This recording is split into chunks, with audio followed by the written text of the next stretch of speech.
트럼프는 이란과의 협상을 보류했고 걸프 지역의 압박을 이란 복제 정권에 대한 미친 함정으로 바꿨다. 이번 주 목요일 5월 28일 트럼프는 이란 정권이 협상을 질질 끌고 시간을 벌면서 미국의 정치 일정이 바뀌기를 기다린다고 비난한 이후였다. 백악관은 다른 논리로 움직이고 있다. 이란이 사우디아라비아, 카타르, 아랍에미리트 그리고 파키스탄을 얼마나 위협할 수 있는지 보여주도록 내버려두는 것이다. 그리고 나서 수십 년 동안 회피해온 선택을 이들 정부에 요구하는데 이는 모든 아랍 국가들이 아브라함 협정에 서명하고 이스라엘 국가를 인정하는 것을 포함한다. 중동에서 수세기 동안 이어진 문제를 해결할 수 있는 놀라운 한 수다. 트럼프는 무엇을 본 것일까? 왜 이란은 무너졌을까? 그리고 이것이 걸프 지역을 어떻게 극적으로 바꾸는지 지금 바로 이야기하겠다. 이런 직설적이고 군더더기 없는 컨텐츠를 좋아한다면 구독을 고려해봐라. 여기서는 매일 이런 영상이 올라온다. 트럼프는 연기를 단순한 공백으로 여기지 않았다. 그는 그 시간을 이용해서 긴장 속에 사는 정부들의 절박함을 가늠했다. 이란은 지역의 두려움을 워싱턴에 대한 무기로 바꾸려고 했다. 테헤란은 이것이 백악관을 제지할 거라고 생각했다. 하지만 이 전략은 오히려 반대의 결과를 드러냈다. 이제 걸프 지역의 중립이 아무도 보호하지 못한다는 것을 보여줬다. 사우디아라비아, 카타르 그리고 아랍에미리트는 수년 동안 편안한 입장을 유지하려고 노력해왔다. 이들은 워싱턴과 대화하고 다른 강대국들과 협상하며 테헤란과의 직접적인 충돌을 피하고 유리해 보일 때는 이스라엘과 공개적으로 거리를 두었다. 문제는 이란이 그럼에도 불구하고 공격했다는 것이다. 이란 정권은 중립적인 정부도 자국의 지역적 압박에 방해가 된다면 표적이 될 수 있음을 보여주었다. 바로 그 점에서 트럼프는 틈을 발견했다. 이 지도자들이 워싱턴에 자제를 요청했을 때 단순히 침착함을 요구한 것이 아니라 그들은 의존하고 있음을 고백한 것이었다.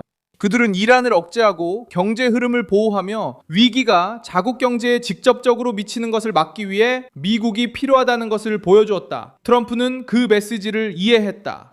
만약 걸프 지역이 미국의 보호가 필요하다면 걸프 지역도 정치적 대가를 치러야 한다. 그리고 그 대가는 결코 작지 않다. 이란에 맞선 지역 안보 구조에 보다 명확하게 참여하는 것이다. 트럼프의 요구는 아브라함 협정과 연관되어 나타났다. 2020년에 추진된 이스라엘과 아랍 국가들 간의 정상화 협정이다. 그 당시 아랍에미리트와 바레인이 길을 열었다. 그리고 이후에 바른 관계 개선 움직임들이 이어졌다. 지역에서 말이다. 논리는 간단했다. 이스라엘은 더 이상 단순한 이념적 주제가 아니었다. 그리고 아랍 정부들에게 이스라엘은 기술, 안보, 정보, 그리고 이란의 위협에 맞서는 방위 파트너로 인식되기 시작했다. 이제 도널드 트럼프는 같은 논리를 더 높은 수준으로 끌어올리려 하고 있다. 이것은 단순히 외교 문서에 서명하는 것만이 아니다. 의도는 사우디아라비아, 카타르, 파키스탄, 이집트, 요르단, 바레인을 압박하는 것이다. 또한 협상에 참여한 다른 국가들도 미국이 이란을 견제하길 원한다면 더 분명한 입장을 취하도록 하려는 것이다.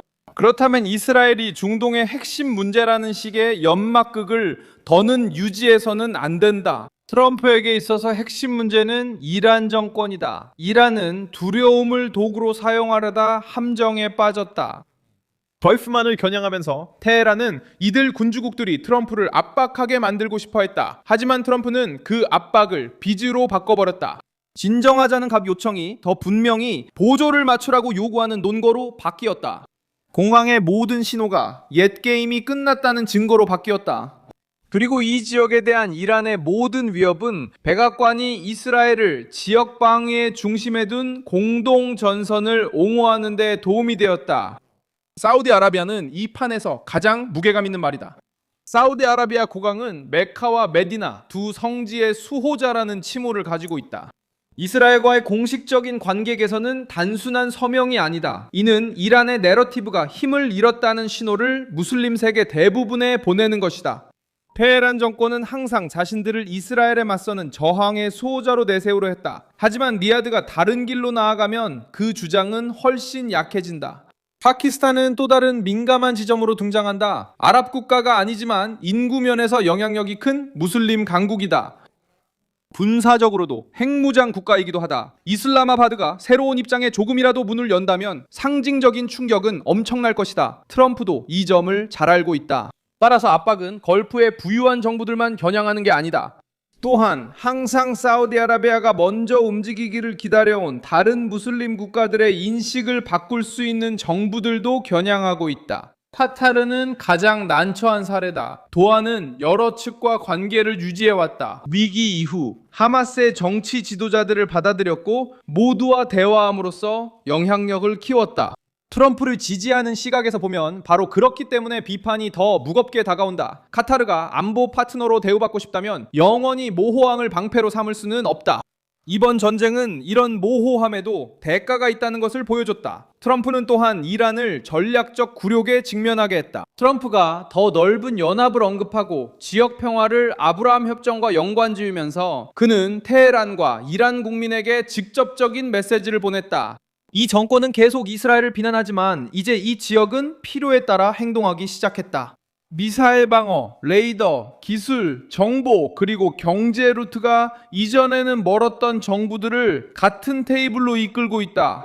이러한 움직임이 즉각적인 위험을 없애는 것은 아니다. 이란은 여전히 미사일, 지역 내 영향력, 동맹 민병대, 그리고 위기를 조성할 수 있는 능력을 가지고 있다. 협상은 여전히 힘들게 진행되고 있고 트럼프는 외교적으로 보이기 위해 약한 합의를 받아들이지 않겠다고 분명히 밝혔다. 항로를 계속 열어두고 이란이 전략적 통로를 장악하는 것을 막으며 국제항해에 대한 협박을 차단하겠다는 요구는 백악관이 테헤란에게 쉬운 승리를 안겨주고 싶지 않다는 것을 보여준다. 가장 중요한 점은 트럼프가 대화 한 번으로 이란 문제가 해결된다는 환상을 팔고 있지 않다는 것이다. 이란 정권은 제재, 비밀작전, 국지적 공격, 수십 년간의 압력에도 살아남은 이념적, 군사적, 종교적 구조다.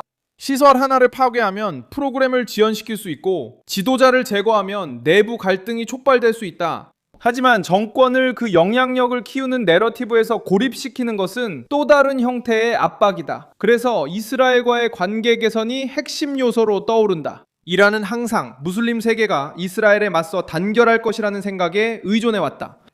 이 이미지는 테헤란이 해외 지출을 정당화하고 우호 세력에 자금을 지원하며 급진단체에 영향력을 행사하고 지역의 도덕적 지도자로 자신을 내세우는 데 도움이 되었다. 트럼프는 바로 그 이미지를 깨트리려 한다. 사우디아라비아, 파키스탄, 카타르가 새로운 구도로 밀려 들어간다면 이란은 수십 년 동안 사용해온 명분의 일부를 잃게 된다. 2023년 10월 7일의 공격도 이런 해석에 포함된다. 그 비극 이전에는 이스라엘과 사우디아라비아 간 관계 개선이 마쿠에서 진전되고 있었다. 하마스는 이 과정이 지역의 균형을 바꿀 위협이 되던 시점에 이스라엘을 공격했다. 전쟁은 정상화 과정을 멈추게 했고 아랍 정부들에 대한 압박을 다시 불러일으켰으며 이란에게는 저항의 서사를 계속 유지할 시간을 주었다. 이제 트럼프는 이 혼란의 결과를 혼란의 설계자들에게 되돌려주려고 시도하고 있다. 그 수는 이해하기는 쉽지만 실행하기는 어렵다. 트럼프는 필요할 때는 자제하고 이란이 한계를 시험할 때는 강경한 모습을 보이며 협상 테이블을 이용해 동맹국들에게 그들이 원하지 않았던 결정을 내리도록 압박한다. 걸프 국가들은 여전히 테헤란을 두려워할 수 있지만 중립이 더 이상 안전을 보장한다고 할 수 없다. 전쟁은 이것을 실질적으로 가르쳐 주었다. 경제적인 부분도 무시할 수 없다. 인도, 걸프, 이스라엘, 유럽 간의 새로운 구조는 안전, 예측 가능성, 그리고 지역 협력이 있을 때만 제대로 작동한다. 이란은 새로운 무역로와 기술 동맹에 의해 우회당하는 것이 자신의 협박 능력을 약화시킨다는 것을 이해하고 있다. 그래서 이 분쟁은 단순히 군사적인 것이 아니다. 트럼프는 협상을 이용해 모호성의 비용을 바꾸고 있다. 이란 정권이 걸프를 위협한다면 걸프는 누가 자신의 안보를 보장할지 선택해야 한다. 그리고 그 선택으로 이스라엘은 더 이상 금기시되지 않고 실질적 해결책의 일부가 된다. 이란은 도널드 트럼프를 물러서게 하려고 했지만 테헤란이 지역에 가한 압박은 트럼프에게 더 큰 변화를 요구할 완벽한 명분을 주었다. 함정은 여기에 있다. 그 정권은 입지를 지키려 걸프를 겁주려 했지만 결국 워싱턴이 걸프만의 진정한 안보 확보 방안을 보여주는 데 기여했다. 이스라엘을 적으로 대하고 이란을 관리 가능한 문제로 여기는 것을 멈출 때 저는 밀손 알베스 국제관계 전문가입니다. 제 목적은 매일 진실로 여러분께 정확한 정보를 전해드리는 것입니다. 뉴스링크는 영상 설명란에 있습니다. 이 영상에 좋아요를 눌러주시고 채널을 구독해주세요. 마지막에는 댓글도 확인하셔서 밀소날비스 커뮤니티와 더욱 활발히 소통해보세요.